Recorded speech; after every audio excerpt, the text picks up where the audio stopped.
नमस्कार, मैं हूं आपका दोस्त शैलेश लोढ़ा और ऑर्डिनरी टू एक्स्ट्रा ऑर्डिनरी में आपका स्वागत है जी मध्य प्रदेश छत्तीसगढ़ की इस पेशकश में। चूँकि सार्वजनिक क्षेत्र में रहने का एक सबसे बड़ा लाभ ये है कि आप विभिन्न किस्म के लोगों से मिलते हैं और आपको पता चलता है कि विभिन्न क्षेत्रों में क्या क्या किया जा रहा है और क्या क्या हो रहा है। कोई शिक्षा के क्षेत्र में होता है, कोई कला के क्षेत्र में होता है, कोई रियल एस्टेट में होता है। व्यवसाय के अलग अलग रूप होते हैं। कुछ क्षेत्र ऐसे होते हैं जो आपकी निगाह में भी पहली बार आते हैं। आपको लगता है कि इस क्षेत्र के व्यक्ति से शायद मैंने पहले कभी बात नहीं की है, और मुझे लगता है अपने अनुभव के आधार पे कि बहुत सारे लोगों ने शायद इस क्षेत्र के लोगों से बात न की हो, और जब न की हो तो उसके बारे में जानकारी होना तो लगभग असंभव सा होता है।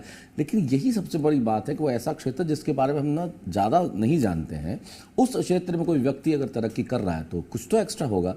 तो हम जानेंगे आज रजनीश पाटीदार से कि वो एक्स्ट्रा ऑर्डिनरी क्या है, उनके साथ एक्स्ट्रा क्या है। रजनीश पाटीदार उस शख्स का नाम है जो इस वक्त हमारे साथ बैठे। रजनीश जी, स्वागत है आपका। थैंक यू सर, आपने इनवाइट किया इसके लिए। हाँ, आपके बारे में है कि जो पता चली फेमिनिस्ट जो आपका है, जो 0 से 4 उम्र के बच्चों के लिए जो अनाथाश्रम है, कैसे विचार आया ये, और फेमिनिस्ट इस नाम का इस चीज से क्या संबंध है?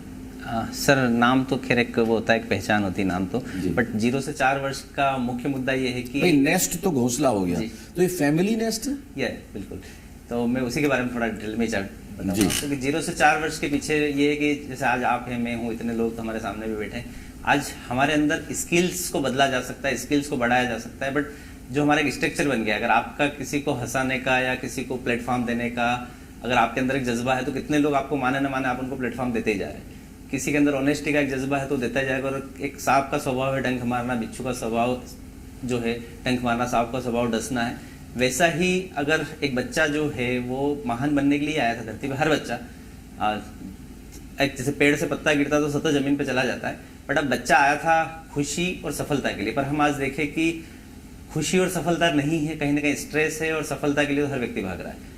तो जो छोटा बच्चा होगा हम उसको पूरी तरह से हमारे साथ रखेंगे। वो अनाथ आश्रम नहीं होगा, वो ऐसा होगा कि बच्चों के सामने सारी चीज़ें होगी, उसके सामने क्रिकेट भी होगा, हॉकी भी होगी, एजुकेशन भी होगा, तैराकी भी होगी। बच्चा जितना छोटा होगा वो दिन भर उन चीज़ों के संपर्क में होगा, और जिस जगह उसका मन लग जाएगा फाइनली हम उसको उसके साथ बड़ा करेंगे। तो हर बच्चे का पहला हमारा लॉजिक होगा कि वो एक अच्छा इंसान बने फर्स्ट। आफ्टर दैट कि वो फिर किस प्रतिभा में जाना चाहता है, कि ईश्वर ने हर व्यक्ति को कोई तो प्रतिभा दी है, बट अगर आज हम देखें कि अगर लता मंगेशकर को हम क्रिकेट खिलवाएं या धोनी से गाना गवाएं तो वो सब कुछ गड़बड़ हो जाता है, और वही हमारे सिस्टम में कहीं एक लेक्यूना है, और उस लेक्यूना को दूर करके अब उसके लिए हमें अनाथ बच्चे ही चाहिए। क्योंकि अगर कोई किसी के घर का बच्चा होगा तो स्कूल में हमारे साथ रहेगा और फिर वापस घर चला जाएगा, तो हम उसको एसोसिएशन नहीं दे सकते। Why 0 to 4? 0 to 4 इसलिए कि एक बच्चा 18 लाख बार अपने जीवन में नो सुनता है। तो मुझे लगता है जितना छोटा बच्चा होगा हम उसको किसी चीज के लिए ना नहीं करेंगे। नेचर ने जैसा उसको हमें दिया है वैसा ही हम उसको नेचुरली ग्रो होने देंगे। तो फिर 4 के बाद? 4 के बाद तो वो बड़ा होकर हमारे पास रहेगा ही। मतलब हम जो लेंगे शुरुआत में वो 0 से 4 वर्षों का। उसके बाद तो अगर वो 6 का आया तो आप नहीं लेंगे? हाँ, वो थोड़ा सा हम लोगों को लगता है वहां फिर थोड़ी सी गुंजाइश कम है। 0 से 4 के बीच के लोग। हाँ, बाकी फिर वो 18 साल तक शुरुआत की आपने फेमिनिस्ट की? अभी इसकी शुरुआत को लगभग 3 मंथ हो गए हैं। 0 वाला तो खुद आ नहीं सकता। हाँ, वो तो कहीं से अनाथ बच्चा एक दिन का होगा, 2 दिन का होगा। 4 भी खुद नहीं आ सकता, नहीं आएगा बिल्कुल। वो तो कोई आएगा, कोई सौंपेगा आपको। तो लोगों को ये जानकारी है कि अगर 4 वर्ष तक का बच्चा है तो हमें फेमिनिस्ट को देना है। कितने बच्चे हैं अभी वहाँ? अभी हमने लगभग 20 के आसपास बच्चे, बट अभी हमारे पास 2 संस्था, एक वो जिसमें पेरेंट्स हमें बच्चा दे रहे हैं, क्योंकि इनिशियल हमें एक नेटवर्क की आवश्यकता थी, उसी से एक नेटवर्क का निर्माण हुआ, सही क्लिक ग्रोथ नेटवर्क। क्या है ये सही क्लिक ग्रोथ का नेटवर्क? भी वो बच्चों के भाग्य से ही आया है।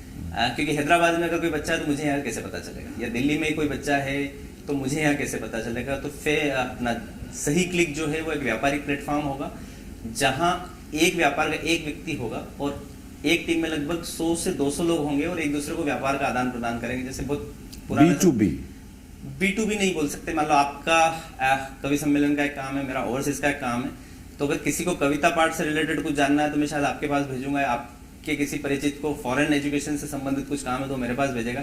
ऐसे कोई आर्किटेक्ट होगा, इंटीरियर होगा, सिविल इंजीनियर होगा, फूड इंडस्ट्री का कोई पर्सन होगा, तो मेरे नेटवर्क में मेरे काम के जो विदेश जाने वाले लोगों के अलावा अगर वो कहीं से घर बनवाता है, उसको कहीं कवि सम्मेलन करवाना है, कहीं कोई प्रोग्राम करवाना है, उससे मेरा ना कोई फायदा ना कोई हानि। तो वो जो मेरे नेटवर्क का वेस्ट है वो बाकी सब लोगों के लिए एक वेस्ट हो जाएगा।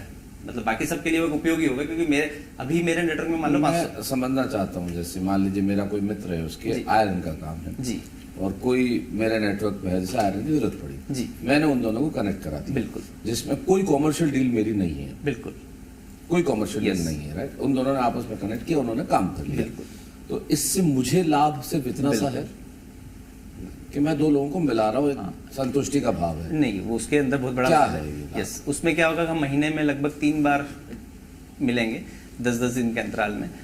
जैसे कि हमने सुना है, कर भला तो हो भला, आप लोगों की मदद करोगे तो आप बड़े आदमी बन जाओगे।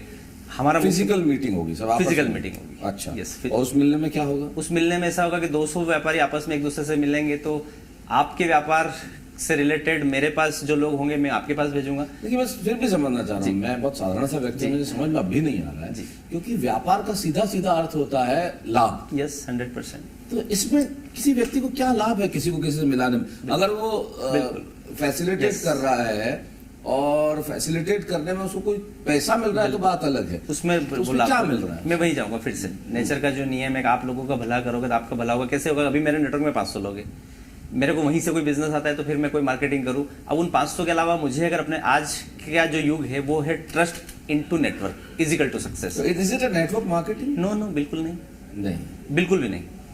मतलब इसमें कोई पैसे का आदान, इसमें जो मिला रहा है उनको कोई लाभ नहीं है। हाँ, एज ए संस्था आपको लाभ नहीं है, तो उसमें मिला तो लाभ है ना सर। मैंने अगर आपके पास कोई कस्टमर भेजा है जो आपके पास व्यापार के लिए आया है, तो आपके अंदर एक भाव आएगा क्या रजनीश भाई ने? मैं सिर्फ व्यापार की बात, व्यापार की बात, मैं धन के लाभ की बात, बिल्कुल धन के लाभ की, पूरी धन कैसे लाभ हो रहा है? धन का लाभ ऐसा होगा, मेरे पास 500 लोगों का नेटवर्क है, तो 500 लोगों से मुझे कोई फीस है उसकी? हाँ, उसका 10,000 रुपीज चार्जेस है।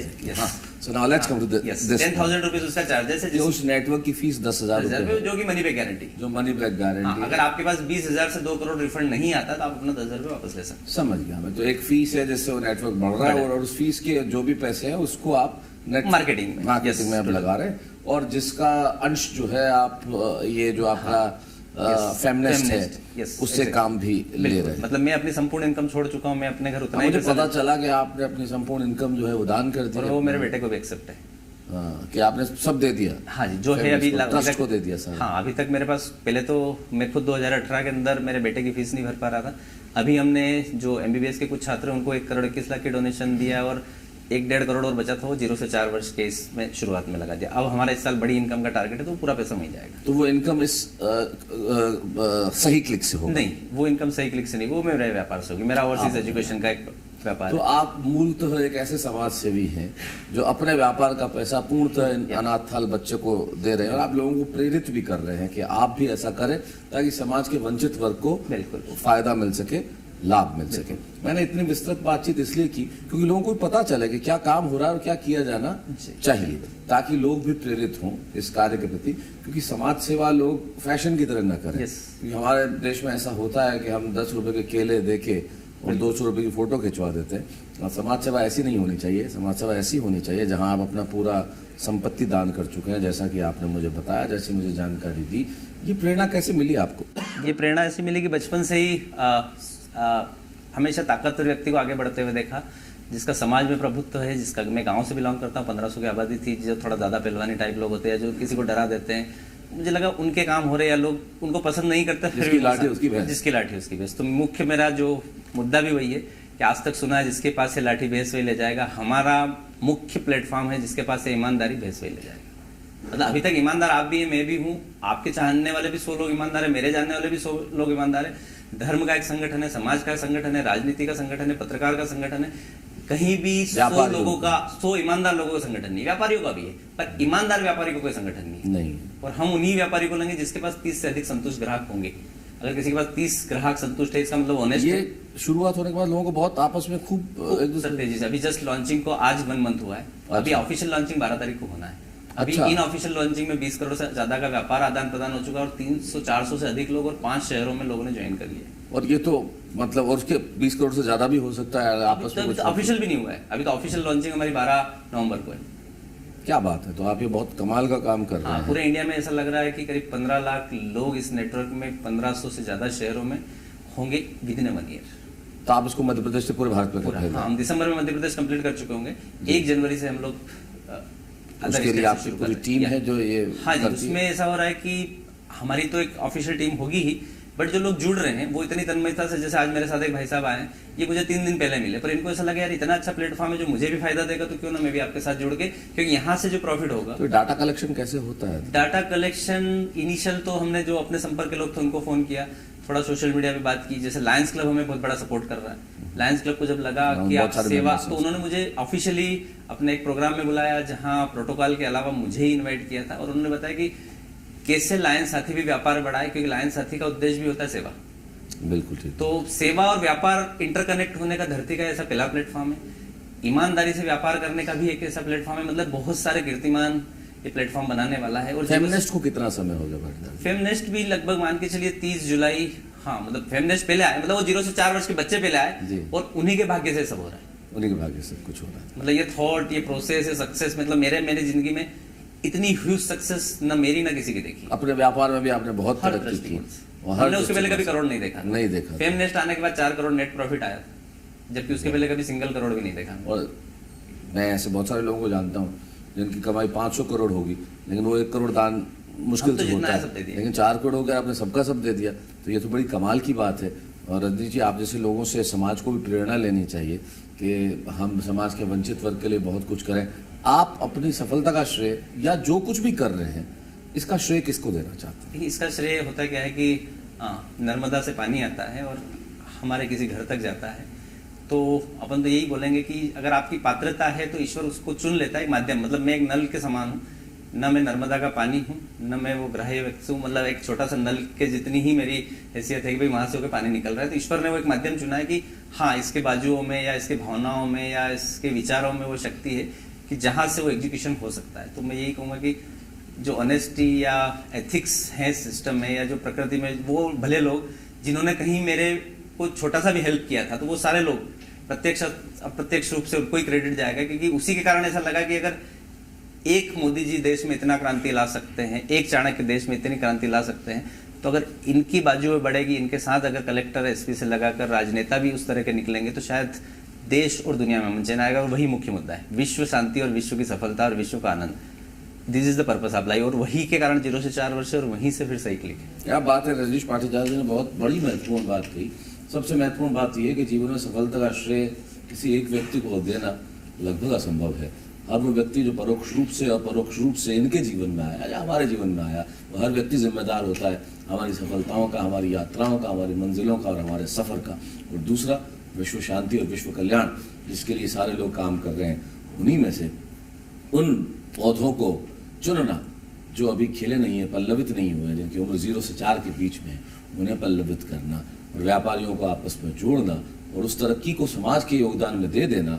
बहुत बहुत बधाई, आपसे मिलकर बहुत खुशी हुई। Thank you very much. Thank you.